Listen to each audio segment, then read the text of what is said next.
Jaarmiyaaleen Amaaraa ergaa qoonsilii Ameerikaa Finfinnee afaan Oromootiin raabse morman. Waldaaleen dhalattoota Amaaraatiin hundeeffaman kan Itoophiyaanota Ameerikaa jiraatanii jedhanii of waaman xalayaa ministeera dhimma alaa Ameerikaa Antoonii Bilinkeniif barreessaniin ergaa qoonsilii Ameerikaa Finfinnee jiru afaan Oromootiin barreessee fi maqaa Finfinnee jedhu fayyadamuusaa kan morman ta'uu ibsaniiru.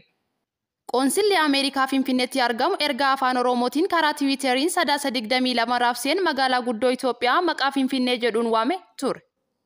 Nuti jaarmiyaaleen Itoophiyaanota Ameerikaa jiraniin ijaaramne ergaa qoonsilli Ameerikaa Finfinneetti argamu karaa Tiwiiteriin raabse irratti jecha qaanessaa magaalaa guddoo Itoophiyaa maqaa garee finxaaleeyyii Oromootiin dhaadheeffamuu Finfinnee jedhuun waamamuu isaatti cimsinee kan gaddine ta'uu ibsina jedha xalayichi. Akkaataa xalayaa kanaatiin ergaan qoonsilichi afaan Oromootiin dabarse kun kabajaa fi sabboonummaa uummataa kan arrabsuu fi naamusa dippiloomaasii kan cabsudha. Magaalaa guddittii maqaa Finfinnee jedhuun waamuun kun hawaasa gidduutti hokkora uuma ergaa jedhus xalayichi calaqqisiiseera. Kana malees gochaan kun amanamummaa fi walabummaa mootummaa Ameerikaa gaafii keessa kan galchu ta'uu xalayicha keessatti eerameera. Qoonsilichi ergaa afaan Oromootiin barreesse sana akka haquuf uummata dhiifama akka gaafatu xalayichaan gaafateera.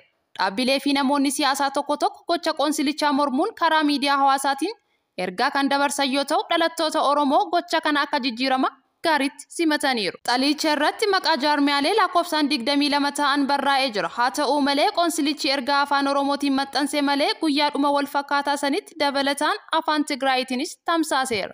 Pireezidaantiin Keeniyaa Wiiliyaam Ruutoo tibba kana huccuu aadaa Booranaan faayamanii feestivaala aadaa kaaba Keeniyaa kan hawaasni Oromoo irratti hirmaatu irratti argamaniiru.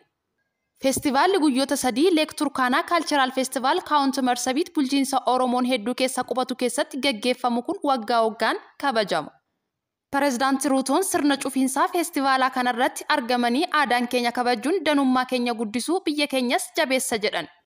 Leenjiin abbootii seeraa biyyoota BRICS Chaayinaatti gaggeeffamaa jira. Waltajjii leenjii abbootii seeraa biyyoota gamtaa BRICS irraa walitti babbaan hirmaachise Chaayinaa Beejingitti gaggeeffamaa jira. Jilli Itoophiyaa manneen murtii federaalaa 3 irraa walitti dhufe pireezidaantii mana murtii sadarkaa tokkoffaa federaalaa obbo Fuwaad Kiyaariin durfamu irratti hirmaachaa jira. Waltajjii leenjii kanarratti Itoophiyaan dabalataan abbootii seeraa Biraaziilsii fi Masrii hooggantoota ministeera haqaa biyyoota isaanii bakka bu'an waliin hirmaachaa jiru. Gama Itoophiyaa irraas abbootiin murtii dabalataan abbaa alangaa ministeera haqaa irraa bakka bu'uun argamaniiru. Leenjiin kun 22 bara 2023 kan eegalu yoo ta'u hanga muddee 7tti kan itti fufu ta'us eerameera.